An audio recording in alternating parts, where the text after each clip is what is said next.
Jau 4. gadu pēc kārtas es braucu strādāt uz šo tūkstnešaino beduīnu kamieļu pilsētiņu Dahabu, kas atrodas Eģiptē, Sinaja pussalā.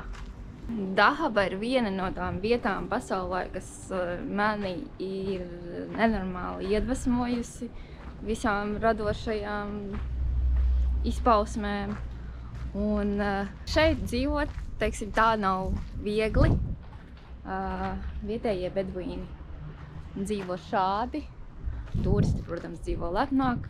Šeit ir ļoti liels šarms tajā visajā man svešajā pasaulē.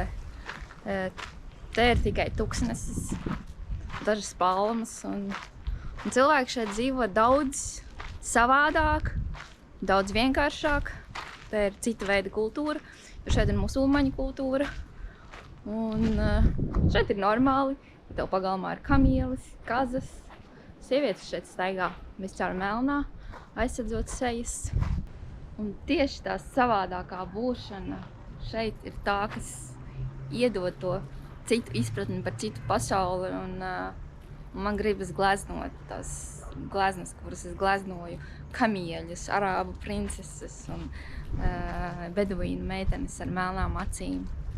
Un šogad, tieši tāpat kā pagājušo gadu, es esmu šeit projektā jaunajai viesnīcai, kas atrodas Dahabas centrā, kurā es izstrādāju jaunu gleznu kolekciju. Strādāšana arābu beduīnu zemē ir ļoti liels izaicinājums saprātam un normālai nervu sistēmai, bet tā ir atkal fantastiska neizsmeļa pieredze.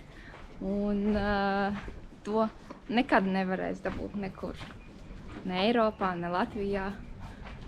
Kā lietas šeit notiek, un lietas šeit notiek pilnīgi savādāk, un cilvēkiem šeit ir pilnīgi cita dzīves filozofija, un ir ļoti interesanti būt tam visam pa vidu. Savās gleznās es iedvesmu smeļos no šīs apkārtējās vides, kurā es dzīvoju, no dabas, no cilvēkiem un no tās sajūtas, kas šeit valda, jo Dahaba ir tā vieta, kas mani iedvesmo tieši šajā austrumu pasaku tēmai, kuras gleznoju beduīnu mēnesi naktīs, austrumu pilis, palmas, kamieļus un princeses.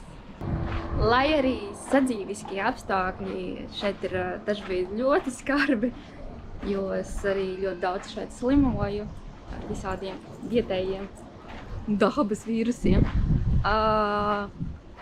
Gaisā te valda pilnīgi savādāka enerģija nekā tas ir rietumos, un šeit tiešām ir miers, jo vienīgais stress, kas tev dzīvē ir par sadzīviskiem apstākļiem, par visu pārējo, inšallā, kā Allahs vēlēs, kā vietējie paši visu laiku saka.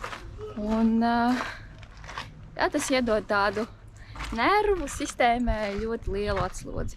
Protams, satraucies par visādām citādām lietām, vai tu nenomirsi, vai tu izvesaļosies, un vai nesaķers atkal kārtējo vīrusu, bet ko darīt?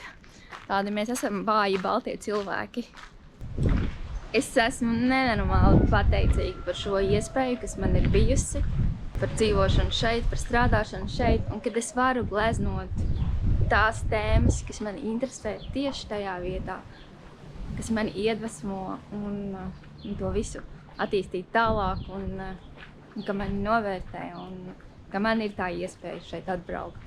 Šeit esot, man bija arī tā fantastiskā iespēja mazliet paceļot apkārt pa Sinaja pussalu, uzkāpt Mozes kalnā, kas bija fantastiski, doties ar beduīniem tuksnesī pārgājienos un sajust to, jā, to tuksneša dzīvi, sēdēt ar vietējiem beduīniem kalnos tuksnesī zem klints un varīt tēju ugunskurā.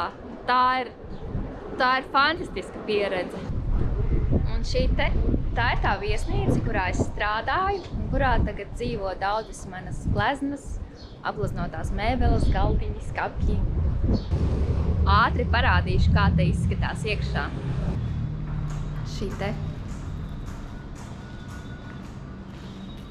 Šī te ir mana pirmā glezna, ko ko es gleznoju 3 gadus atpakaļ. Un tad nākamgad jau pēc tam bija visas citas gleznas. Šī te arī ir manējā.